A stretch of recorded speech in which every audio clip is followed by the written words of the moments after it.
بسم اللہ الرحمن الرحیم۔ میں ہوں طارق سمیر، ڈیلی ممتاز ڈیجیٹل کے ساتھ۔ آج ناظرین آپ کو گلی ڈنڈے کی بات بتانی ہے، چھڑی کی بات بتانی ہے۔ اسکول کے بچوں کی طرح کون لڑا، کون نہیں لڑا، کس نے بچایا، یہ میں آخر میں بتاؤں گا آپ کو۔ بڑی اہم خبر ہے، اور یہ خبر جو ہے نکلی ہے مختلف سورسز سے نکلی ہے، مجھ تک بھی پہنچی ہے۔ میں نے اس کی کافی حد تک تصدیق بھی کی ہے، اور مزید بھی اس کی تصدیق کر کے اگلی ویڈیو میں ہم اور ڈیٹیل اس کی بھی دیں گے کہ وہ کون ہیں جو آئینی عہدوں پر تعینات ہیں اور اس طرح لڑتے ہیں جیسے اسکول کے بچے لڑتے ہیں۔ یہ تو میں آپ کو آخر میں بتاؤں گا۔ پہلے جو سب سے اہم بات بتانے والی ہے، سپریم کورٹ کے اندر جو ڈیولپمنٹ آج ہوئی ہے کہ چیف جسٹس صاحب نے ان چیمبر سماعت کی ہے فنڈز کے ایشو کے پر، الیکشن پنجاب میں جو ہونے ہیں 14 مئی کو، کہ فنڈز گورنمنٹ نے نہیں دیے۔ اس حوالے سے اٹارنی جنرل پیش ہوئے، دیگر سرکاری افسران پیش ہوئے۔ اس کی جو خبر باہر نکلی ہے اس کے مطابق گورنر اسٹیٹ بینک کو براہ راست احکامات سپریم کورٹ کی طرف سے، اس 3 رکنی بینچ کی طرف سے دے دیے گئے ہیں کہ آپ یہ فنڈز جو ہیں الیکشن کمیشن کے اکاؤنٹ میں ٹرانسفر کریں۔ اب دیکھنا یہ ہے کہ الیکشن کمیشن وزارت خزانہ کی اجازت کے بغیر یہ فنڈز ٹرانسفر کر سکتا ہے، نہیں کر سکتا، اس کے قانونی پہلو دیکھے جائیں گے۔ دوسری بات ہے، اٹارنی جنرل صاحب سے وہاں پوچھا گیا کہ کیا توہین عدالت کر رہی ہے حکومت، توہین عدالت کا خطرہ ہے وزیر اعظم کو اور کابینہ کو؟ تو انہوں نے بڑے کانفیڈنٹ انداز میں کہا کس چیز کی توہین عدالت؟ تو اٹارنی جنرل صاحب آپ کو پتہ ہونا چاہیے توہین عدالت کس چیز کی ہوتی ہے اور کیوں ہوتی ہے۔ توہین عدالت میں پہلے یوسف رضا گیلانی صاحب کو افتخار چودھری نے اپنے عہدے سے ہٹا دیا، 5 سال وہ اسمبلی کے ممبر نہیں رہے۔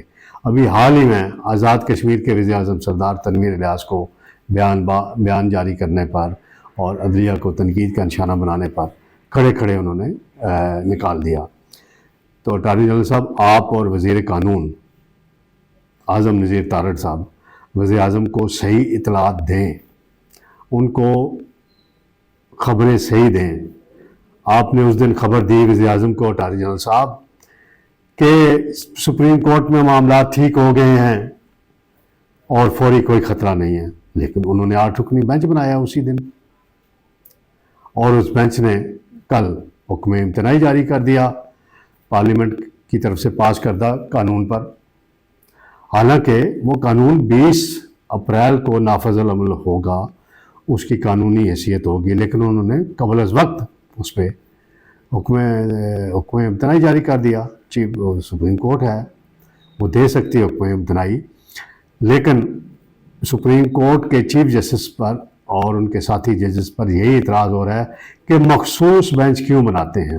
یعنی دیکھیں، جسٹس مظاہر علی نقوی صاحب ہیں، ان کا سکینڈل آ چکا ہے، ان کی چودھری پرویز لائی سے ٹیلی فون پر گفتگو جو ہے وہ ایک لیک ہو چکی ہے، اور ایک ٹرک کا حوالہ بھی فواد چودھری کی جو آڈیو آئی تھی فیصل چودھری کی، اس میں آ چکا ہے۔ اس پر ان کو ہٹانے کا مطالبہ کیا گیا کہ بینچز میں نہ بٹھایا جائے، ریفرنس فائل ہوا ہے، لیکن وہ اس کو نہیں کارروائی اس پہ شروع کی جا رہی۔ جسٹس فائز عیسیٰ کے خلاف تو فوری کارروائی شروع کر دی گئی تھی ریفرنس پر۔ پھر اپنا شوکت عزیز صدیقی صاحب ہیں، ہائی کورٹ کے جج ہوتے تھے، ان کو تو ہٹا دیا گیا۔ تو کیا وجہ ہے؟ اعجاز الحسن صاحب پہ بھی اعتراضات کیے گئے گورنمنٹ کی سائڈ سے، وہ بھی بینچ کا حصہ بنائے گئے۔ تو چیف جسٹس صاحب جو ہیں کس ڈائریکشن میں جا رہے ہیں، یہ تو آنے والا وقت ہی بتائے گا۔ دوسری بات، آج قومی اسمبلی کا ان کیمرہ اجلاس ہوا ہے، جس میں آرمی چیف کی اور ڈی جی آئی ایس آئی اور دیگر سیکورٹی اداروں کے سینئر حکام کی شرکت ہوئی ہے، اور انہوں نے ان کیمرہ پوری قومی اسمبلی کے ممبران کو اور وزراء کو بریفنگ دی ہے کہ افغانستان کے اندر کیا صورتحال ہے۔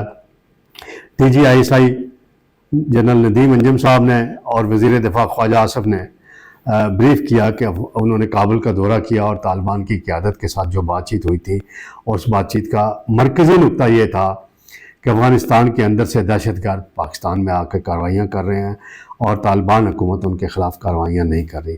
اس میں جو بریفنگ میں ایک سب سے اہم بات بتائی گئی کہ سابق ڈی جی آئی آئی جنرل فیض حمید اور جنرل قمر جاوید باجوہ اور عمران خان نے مشاورت کر کے آپس میں فیصلہ کر کے تحریک طالبان پاکستان کالعدم کے جو لوگ تھے ہزاروں کی تعداد میں ان کو پاکستان آنے کی اجازت دی۔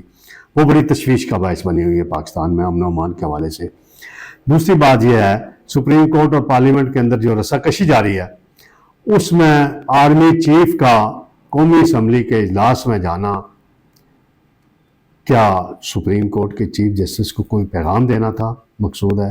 اس کی کیا سرائیاں بھی کی جا رہی ہیں؟ تو یہ دیکھتے ہیں کہ آئندہ آنے والے 2-3 دنوں میں کیا صورتحال ڈیولپ ہوتی ہے۔ ایک اور بات ہے کہ مردم شماری ہو رہی ہے۔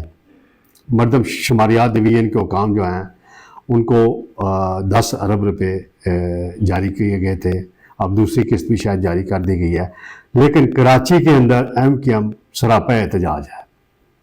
گورنر سندھ کا بیان آ چکا ہے، خالد مقبول صدیقی کے بیانات آ چکے ہیں کہ وہاں گنتی صحیح نہیں کی جا رہی۔ جب میں نے اس سلسلے میں شماریات ڈویژن کے سینئر حکام سے رابطہ کیا تو انہوں نے اس بات کا ملبہ سندھ حکومت کے عملے پہ ڈال دیا کہ جی وہ عملہ تعاون نہیں کر رہا، عملہ صحیح کام۔ بھئی عملے کو آپ نے ہائر کیا نا، پیمنٹ آپ نے کی ہے، ان کی ادائیگی آپ نے کرنی ہے، ڈیجیٹل جو مردم شماری ہے اس کے آلات ان کو آپ نے دیے ہیں، ٹیبلٹس آپ نے دیے ہیں، اگر وہ آپ کے کنٹرول میں نہیں ہیں تو آپ نائل ہیں، آپ اپنی نائلی تسلیم کریں۔ کیوں نہیں اپنی نائلی تسلیم کرتے؟ احسن اقبال کو کل کمیٹی کیوں بنانی پڑی؟ وزیر منصوبہ بندی ہیں، انہوں نے ایم کیو ایم کی شکایات پہ ایک کمیٹی بنائی ہے اور بار بار مردم شماری کی تاریخ بھی بڑھائی جا رہی ہے، تو لہٰذا اس معاملے پر خصوصی توجہ دینے کی ضرورت ہے تاکہ کوئی اور نئی کنٹروورسی پیدا نہ ہو۔ ناظرین، میں نے ویڈیو کے شروع میں آپ کو بتایا تھا کہ چھڑی کہاں استعمال ہوئی۔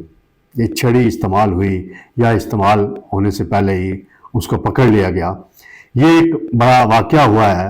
سپریم کورٹ کے ججز کی جو کالونی ہیں جہاں ان کی رہائش گاہیں ہیں، یہ پنجاب ہاؤس اور سندھ ہاؤس کے بالکل ساتھ جڑی ہوئی ہیں، ریڈ زون کے اندر ہیں، وہاں عام آدمی کا داخلہ منع ہے، نہ آ سکتا ہے، بڑی سخت سیکورٹی ہوتی ہے۔ ہم بھی وہاں پنجاب ہاؤس سندھ ہاؤس جاتے رہتے ہیں کوریج کے سلسلے میں۔ تو وہاں ایک واقعہ یہ ہوا کہ رات 3 بجے جو بتایا جا رہا ہے کہ سحری کے وقت سے پہلے 4 ججز واک کر رہے تھے، جن میں chief justice Umar Ata Bandial, justice اعجاز الحسن، سینئر موسٹ جج جسٹس فائز عیسیٰ اور جسٹس منصور علی شاہ۔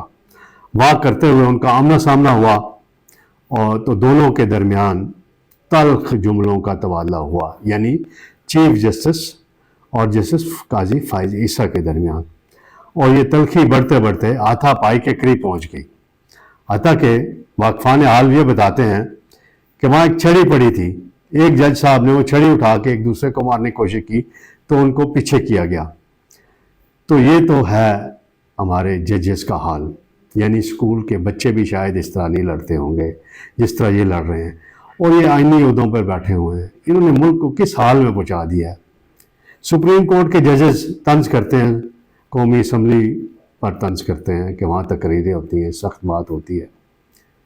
چلیں، ان کی تو تربیت اس طرح سے نہیں ہوتی، آپ تو آئینی عہدوں پہ بیٹھے ہیں، وہ سیاسی لوگ ہیں، ان کی گفتگو ہوتی رہتی ہے۔